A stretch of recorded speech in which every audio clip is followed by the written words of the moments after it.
Our viewers, welcome back to the channel. By the video title, you know what this video is about. Today we're just discussing some Steelers news and updates, talking about, of course, Shadeur Sanders is visiting the Steelers. I think it's tomorrow. Like, they visit the Steelers later this week. As you guys know, he's a top prospect quarterback from Colorado. Shadeur played very good last year. Had 41 touchdowns, the son of Deion Sanders, the legendary Hall of Fame cornerback.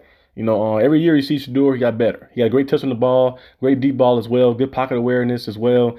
Was trained with Tom Brady and just had that mentality around him just to carry himself as a leader and stuff. So if he was to fall to the Steelers at 21, which I don't think it'll be possible, but if it was possible, then I would definitely be all in for Shadeur Sanders to come to Pittsburgh.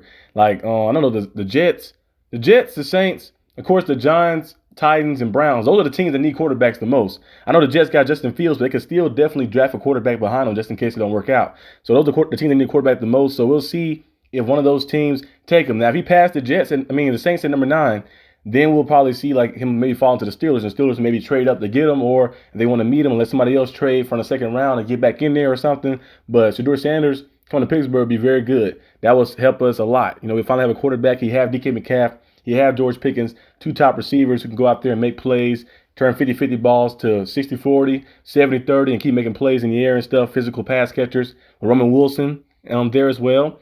We're going to see how he looked. I think he played very good at Michigan, like 700-plus yards, and had 11 to 12 touchdowns in Michigan. Last year in Pittsburgh, he didn't really get a chance to play because he was injured throughout most of the year. But I think once he get an opportunity, he's going to showcase a lot of stuff. The route running ability, his ability to play in the slot and play outside. And, of course, Calvin Austin, he played very good last year, way better than what he did the first year. Because the first year, he had one good game and disappeared. He never came back. He was like Avatar Roku. He disappeared. He didn't come back for us to play. He played one good game. That was the Raiders game. He had 2 touchdowns. And after that, he was just on the team. He was just getting cardio. When they say in basketball, when they say Russell Westbrook, that meme, he was getting cardio out there. That was getting cardio. He just running down the field, dropping passes, not doing anything. I was one of the Calvin Austin biggest haters last year. I kept saying, he only give you one good game, he disappeared. I said that every time. And then he finally had 4 games that was good, 5 games that were good. So he told me to shut up. And I'm actually happy he told me to shut up because I was one of his biggest haters. I was like, this man got all this speed, but cannot make any plays. But now, he made more plays, of course, and got better. So we see him shine last year, get more opportunities and chances.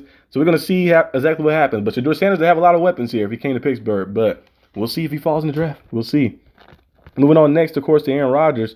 They said Pat McAfee was not going to have Aaron Rodgers on the show tonight for the Pittsburgh little showcase. So a lot of people thought that he maybe announced his signing with the Steelers tonight, but that's not happening, of course. So we'll see if he signed with Pittsburgh or he retires or sit out the whole year. I don't know. I really don't care really too much. I prefer us to roll with what we have.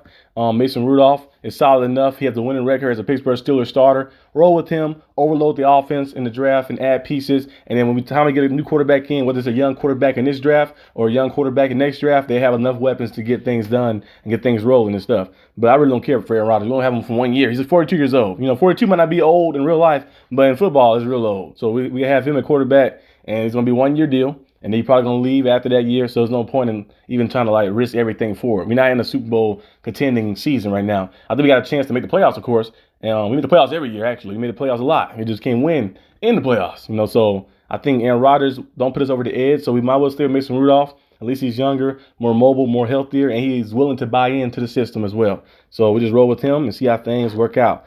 But that's kind of basically most of the news that have been going on. People been talking about how the Steelers plan on using DK Metcalf with George Pickens. There's still a lot of speculations that George Pickens might get traded because the Steelers haven't re-signed him yet to extension. He got his last year of his deal right now, so we'll see if the Steelers extend him.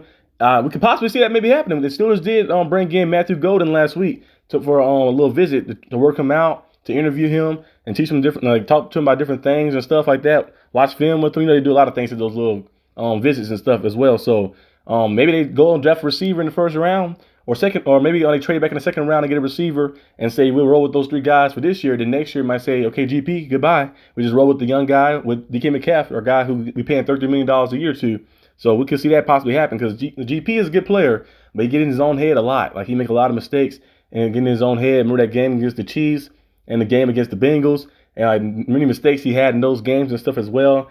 Sometimes teams don't want to deal with that. You pay a guy that big money and you put yourself in the bind like we did Antonio Brown and start tripping and going crazy. Then you start looking like a fool, really. You get fooled one time, but you can't get fooled again. The next time you get fooled, it'll be on you. So you got to switch some things up. So we'll see if the Steelers sign GP to extension or maybe bring a receiver in and then get rid of him the following year. But that's all I have for today's video. Hope you guys enjoyed this video. If you did, like and subscribe for more content. Subscribe to the Arsenal D.B channel as well. You see more Steelers content and NFL content in general as well. But yeah, I see you guys when I see you. Peace out.